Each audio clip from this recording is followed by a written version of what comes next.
Assalamualaikum warahmatullahi wabarakatuh.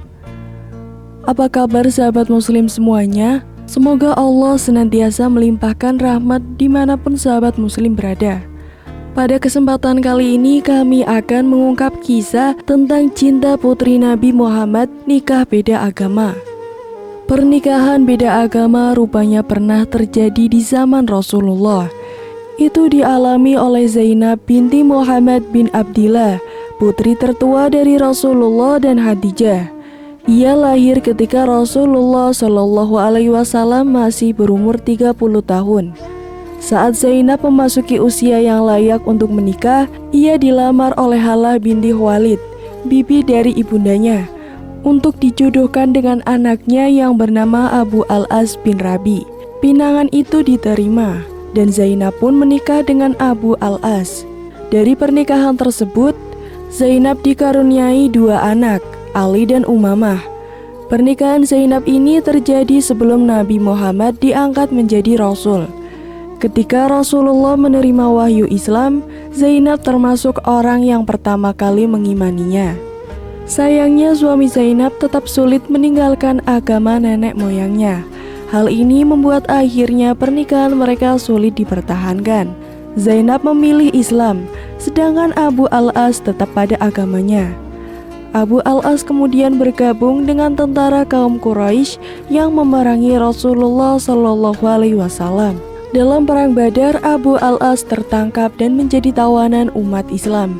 Suasana menjadi tegang, karena sesungguhnya Abu Al-As adalah menantu Rasulullah Shallallahu Alaihi Wasallam yang menjadi tawanan perang. Dalam suasana tegang seperti itu, kaum kafir Quraisy mengirimkan utusan untuk menukar Abu Al-As dengan tawanan yang lain.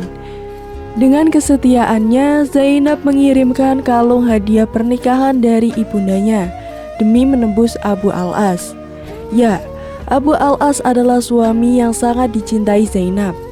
Ketika Rasulullah melihat kalung Zainab yang merupakan hadiah dari ibundanya, Khadijah, hatinya pun terasa iba.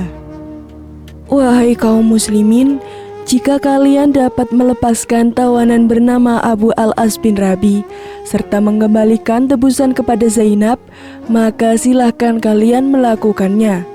Demikian Rasulullah bersabda. Dikutip dari buku 25 Perempuan Teladan. Mendengar sabda Rasulullah, umat Islam yang terlibat perang kemudian mau melepaskan tawanannya yang tak lain adalah Abu Al-As. Suami dari Zainab pun dilepaskan dan tebusan dikembalikan. Saat dilepaskan, Rasulullah memberi syarat pada Abu Al-As. Syaratnya, jika dilepaskan, Abu Al-As mau menceraikan dengan Zainab. Akan tetapi ia boleh bersama Zainab apabila ia mau memeluk Islam. Sayangnya Abu Al-As tetap memegang teguh agama nenek moyangnya.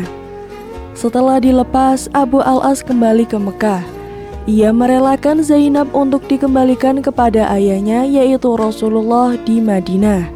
Ia diantar Kinanah bin Rabi yang merupakan saudara kandung dari Abu Al-As. Di tengah perjalanan, mereka dihadang oleh kaum kafir Quraisy yang dipimpin oleh Hubar bin Aswad dan Nafi bin Abdul Qais. Hubar mendorong Zainab hingga terjatuh dari untanya. Padahal saat itu Zainab sedang hamil, hingga ia mengalami pendarahan dan gugur kandungannya. Zainab kemudian resmi berpisah dari suaminya. Abu Al-As tinggal di Mekah, sedangkan Zainab di Madinah. Keduanya sangat bersedih atas perpisahan yang terjadi. 6 tahun lamanya, Zainab hidup bersama Rasulullah di Madinah. Selama itu pula tak henti ia berdoa agar Allah berkenan melapangkan hati suaminya untuk menerima Islam. Sampai suatu hari, pada bulan Jumadil Ula tahun 6 Hijriah, Abu Al-As keluar untuk berdagang ke negeri Syam. Ketika hendak kembali pulang, di tengah perjalanan ia bertemu dengan pasukan Rasulullah. Mereka meminta semua harta yang dibawa dan ia pun kemudian menyerahkannya. Dengan demikian habislah semua harta Abu Al-As dan harta orang lain yang dibawanya. Abu Al-As tidak dapat mengembalikan amanat yang diserahkan kepadanya. Semua harta telah habis. sementara orang-orang yang menitipkan dagangan menunggu kepulangannya. Dalam keadaan bersedih, ia teringat pada Zainab yang sangat mencintai dan setia pada dirinya.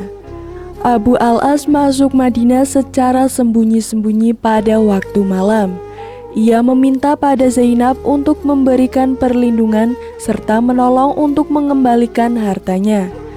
Zainab kemudian memberikan perlindungan pada mantan suaminya itu. Ketika datang waktu subuh, umat Islam pergi ke masjid. Rasulullah mengumandangkan takbir dan umat Islam pun bertakbir pula bersama beliau. Tiba-tiba dari balik dinding terdengar suara. Suara tersebut adalah suara Zainab. "Hai orang-orang, sesungguhnya aku telah melindungi Abu Al-As.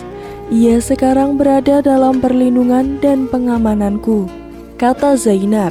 Seusai sholat, Rasulullah langsung menghadap para jamaah dan bersabda, "Wahai kaum muslim, adakah kalian mendengar suara sebagaimana yang aku dengar? Sesungguhnya Zainab adalah orang yang paling pantas memberikan perlindungan kepadanya." Kemudian Rasulullah menemui Zainab lalu berpesan, "Wahai putriku, hormatilah kedudukan Abu Al-As, sebab tidak ada jalan baginya untuk lepas begitu saja, serta dirimu sama sekali tidak halal baginya, selama ia masih musyrik." Di tahun berikutnya, pada 7 Hijriah, Abu Al-As datang kembali ke Madinah dalam keadaan telah memeluk agama Islam. Ia pergi sebagai muhajir. Ia kemudian dipersatukan kembali dengan Zainab dalam hubungan pernikahan yang Islam. Melihat kesetiaan itu, Rasulullah sangat kagum dengan Zainab yang setia pada suami meskipun telah lama berpisah, serta telah memutuskan syahwat terhadapnya demi memenuhi perintah Allah. Zainab tetap bersikap baik dan setia memberikan pertolongan kepadanya. Zainab kemudian wafat pada tahun 8 Hijriah. Sesungguhnya Zainab memiliki keteladanan yang indah, yakni kesetiaan seorang istri pada suami, ketulusan cinta dan keteguhan iman. Argumentasi utama yang diajukan oleh orang yang pro terhadap nikah beda agama bagi wanita muslimah di masa sekarang adalah pernikahan seperti itu bukan hal baru dalam dunia Islam. Contohnya saja seperti putri Rasulullah SAW, yaitu Sayyidina Zainab, yang menikah dengan Abu Al-As. Lalu, apakah argumentasi ini dapat diterima? Jelas argumentasi ini tidak bisa diterima secara ilmiah. Sebab saat itu memang belum ada wahyu yang mengharamkannya. Pernikahan putri sulung atau putri pertama Rasulullah dan Sayyidina Khadijah tersebut terjadi sebelum Rasulullah menerima wahyu apapun. Baru pasca perjanjian Hudaybiyah, tepatnya tahun ke-6 setelah hijrah Rasulullah SAW ke Madinah, turun ayat 10 surat Al-Mumtahanah melarangnya seorang wanita muslimah tidak halal bagi lelaki non-muslim dan lelaki non-muslim otomatis tidak boleh menikahi wanita muslimah. Karenanya saat Abu Al-As datang ke Madinah pasca deklarasi keislamannya di hadapan kaum Quraisy di Mekah pada tahun ke-8 setelah Hijriah, Nabi SAW menikahkannya kembali dengan Zainab dengan akad nikah baru dan mahar baru. Sebab pernikahan yang lampau telah batal dengan turunnya ayat 10, yaitu surat Al-Mumtahanah pasca perdamaian Hudaybiyah pada tahun ke-6 setelah Hijriah. Sebagaimana disampaikan oleh para sejarawan, dalam hal ini Ibnu Katsir berkata yang artinya pada tahun ke-6 setelah hijrah, wanita muslimah diharamkan menjadi istri bagi orang-orang musyrik. Bila demikian, bukankah argumentasi para pendukung nikah beda agama bagi muslimah dengan pernikahan semisal yang terjadi di masa awal Islam jadi gugur dengan sendirinya? Wallahu a'lam. Sekian dari saya, jangan lupa untuk klik like, komen, subscribe channel ini agar tak ketinggalan cerita menarik lainnya. Wassalamualaikum warahmatullahi wabarakatuh.